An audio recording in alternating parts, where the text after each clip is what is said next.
Hello అండి, నమస్తే.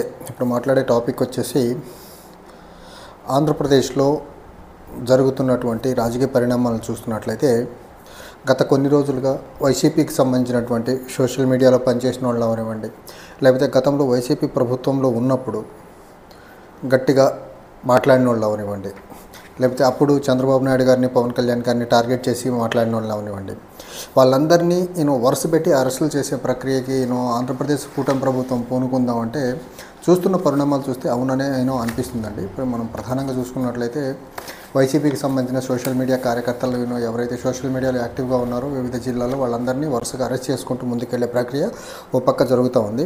ఆ వైసీపీ కార్యకర్తల నుంచి నెక్స్ట్ స్టేజ్కి వచ్చేసరికి కొంతమంది వైసీపీ ప్రముఖ నాయకులకు సంబంధించిన వాళ్ళందరి మీద లుకౌట్ నోటీసులు జారీ చేసింది. అంటే వాళ్ళు దేశం వదిలి వేరే దగ్గరికి ఎక్కడికి వెళ్లకుండా ఉండేదానికి ఎయిర్పోర్ట్లో వాళ్ళకు వాళ్ళ మీద ఒక నిఘా వేసేదానికి లుకౌట్ నోటీస్ని కూడా కొంతమంది కొంతమంది మీద ఆంధ్రప్రదేశ్ పోలీసులు ఇష్యూ చేసి ఉన్నారు.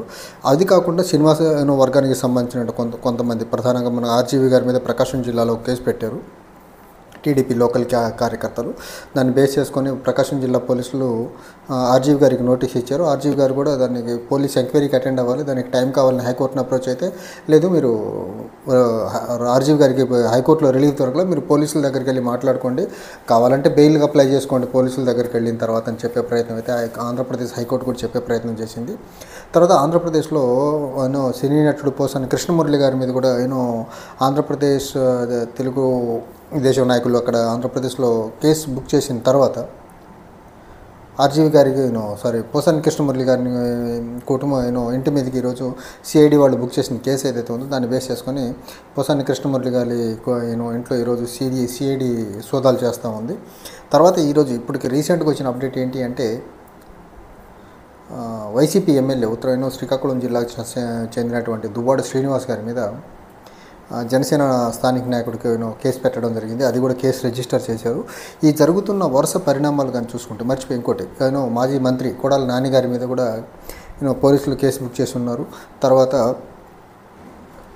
ఇంకా సోషల్ మీడియా కార్యకర్తలు అయితే నేను బిగినింగ్లోనే చెప్పాను. ఈ రకంగా వరుసగా కేసులు వైసీపీ వారి మీదే జరుగుతా ముందుకెళ్తున్న క్రమంలో ఆంధ్రప్రదేశ్లో రాజకీయంగా వైసీపీకి కూటమి పార్టీల మధ్య ఎలాంటి సిచ్యువేషన్ ఏర్పడేదానికి ఆస్కారం ఉంది. దీనివల్ల రాష్ట్రానికి ఏమైనా మేలు జరుగుద్దా, లేకపోతే గతంలో మాకు అగెనిస్ట్గా మాట్లాడారు కాబట్టి పగ తీర్చుకునే పనే కనిపిస్తుందా?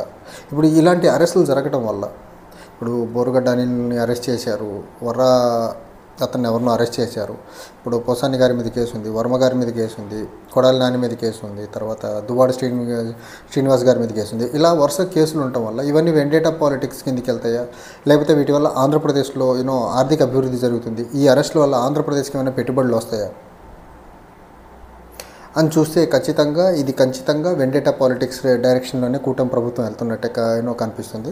గతంలో ప్రభుత్వంలో లేనప్పుడు మా మీద అనుచిత వ్యాఖ్యలు చేశారు ప్రభుత్వాన్ని అడ్డం పెట్టుకొని.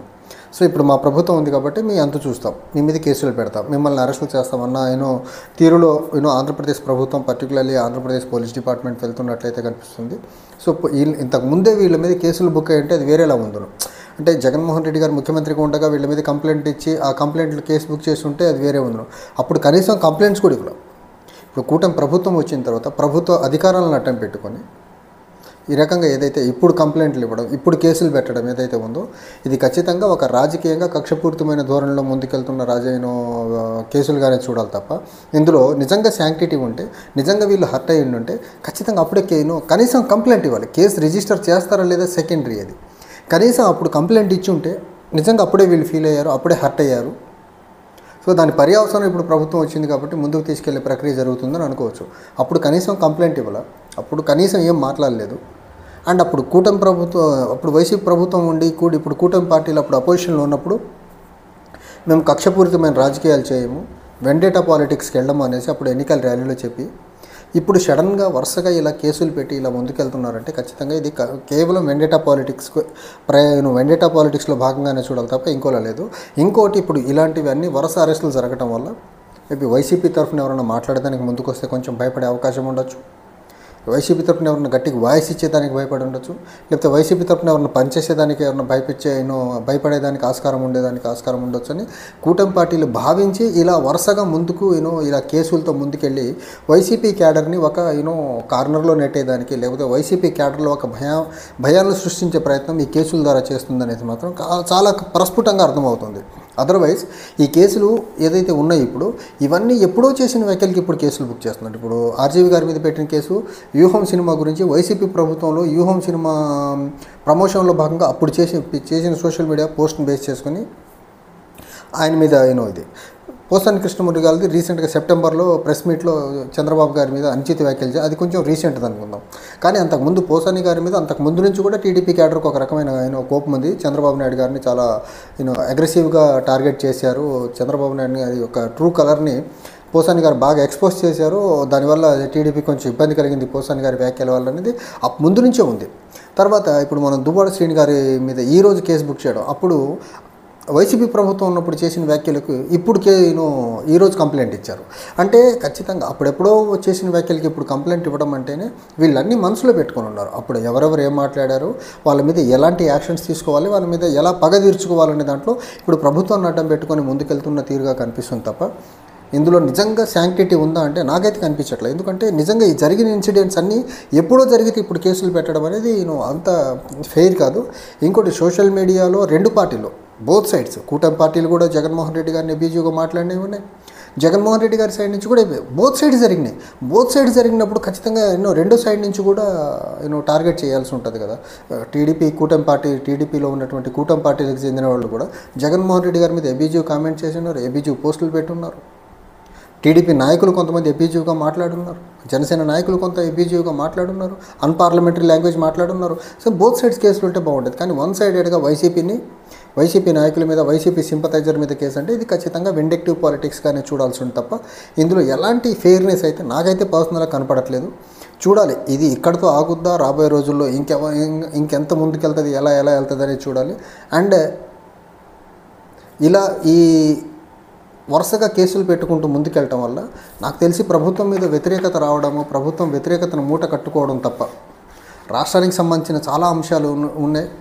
వాటి మీద ముందుకెళ్తే అభివృద్ధి పరంగా బాగుంటుంది. కానీ ఇలాంటి అంశాల మీద ఎక్కువ టైంని ఆంధ్రప్రదేశ్ గవర్నమెంట్ కానీ ఫోకస్ చేస్తే ఎక్కువ అరెస్టులు అయ్యే కొద్దీ కూటమి పార్టీల మీద, ప్రభుత్వం మీద వ్యతిరేకత పెరిగేదానికి ఆస్కారం ఉంది తప్ప దీనివల్ల కూటమి పార్టీలకు వచ్చే మంచి కంటే కూడా చెడుపోయేదానికి ఆస్కారం ఉంది. ఎందుకంటే ఇవి ఎప్పుడో జరిగిన వాటి మీద ఇప్పుడు కేసులు పెట్టడం అనేది టు బీ హానెస్ట్ కొంతవరకు అది కరెక్ట్. అప్పుడే కంప్లైంట్స్ ఇచ్చి ఇప్పుడు కేసులు రీఓపెన్ చేస్తే ఇది వేరు. అప్పుడు కనీసం కంప్లైంట్ ఇవ్వకుండా ఇప్పుడు కేసులు పెట్టి ఇప్పుడు అరెస్టులు ఇప్పుడు నోటీసులు అంటే మాత్రం డెఫినెట్గా ఈ ఎక్సర్సైజ్ ఏదైతే ఉందో ఆంధ్రప్రదేశ్ పోలీసులను అడ్డం పెట్టుకుని టీడీపీ యాజ్ వెల్ జనసేన ఆడుతున్నటువంటి గేమ్ ఏదైతే ఉందో definitely it will boomerang and it will go against the interest of TDP as well Janasena అనేది అని అయితే నాకు చాలా పర్సనల్గా అనిపిస్తూ ఉంది. చూడాలి మరి రాబోయే రోజుల్లో ఇంకా ఎలాంటి డైమెన్షన్స్ తీసుకుని అరెస్టులు పెరుగుతాయి, ఆంధ్రప్రదేశ్లో పోలీసులు నోటీసులు ఇవ్వడం జరుగుతుంది అనేది దీనికి కొంచెం టైమే సమాధానం చెప్పాలి. ఈ కేసుల పరంపర ఏదైతే ఉందో ఇది ఇక్కడితో ఆగేలా అయితే లేదు. ఇక నుంచి సాక్షాత్తు ప్రభుత్వంలో ఉన్న పెద్దలే చెప్తున్నారు సోషల్ మీడియాని కంట్రోల్ చేయాలనేసి. సోషల్ మీడియాని కంట్రోల్ చేయడం అంత ఈజీ కాదేమో. మేబీ అందరూ అన్పార్లమెంటరీ లాంగ్వేజ్ అందరూ మాట్లాడరు కదా. సో ఎవరెవరికి తోచినట్టు ఎవరెవరి అభిప్రాయాన్ని వాళ్ళు గవర్నమెంట్ మీద, గవర్నమెంట్కి అగెనిస్ట్గా, గవర్నమెంట్ ప్రో చెప్పేవాళ్ళు ఉంటారు, గవర్నమెంట్కి నెగిటివ్ చెప్పేవాళ్ళు ఉంటారు. సో ఎవరెవరి అభిప్రాయం వాళ్ళు చెప్పినంత మాత్రాన వాళ్ళందరినీ అరెస్ట్ చేస్తామనేది మాత్రం భావ్యం కాదేమో. చూడాలి మరి రాబోయే రోజుల్లో ఈ కూటమి పార్టీలు ప్రభుత్వాన్ని అడ్డం పెట్టుకొని, పోలీస్ యంత్రాంగాన్ని అడ్డం పెట్టుకొని ఎలాంటి అక్రమ అరెస్టులకు దారితీస్తుందని దానికి కాలమే సమాధానం చెప్పాలి. ఒకటైతే క్లియర్, విండిక్టివ్ పాలిటిక్స్కి ఆంధ్రప్రదేశ్లో ఒక భయం సృష్టించేదానికి పోలీస్ డిపార్ట్మెంట్ని కూటమి పార్టీలు వాడుకుంటున్నాయి అనేది మాత్రం చాలా ప్రస్ఫుటంగా అయితే అర్థమవుతుంది. Thank you.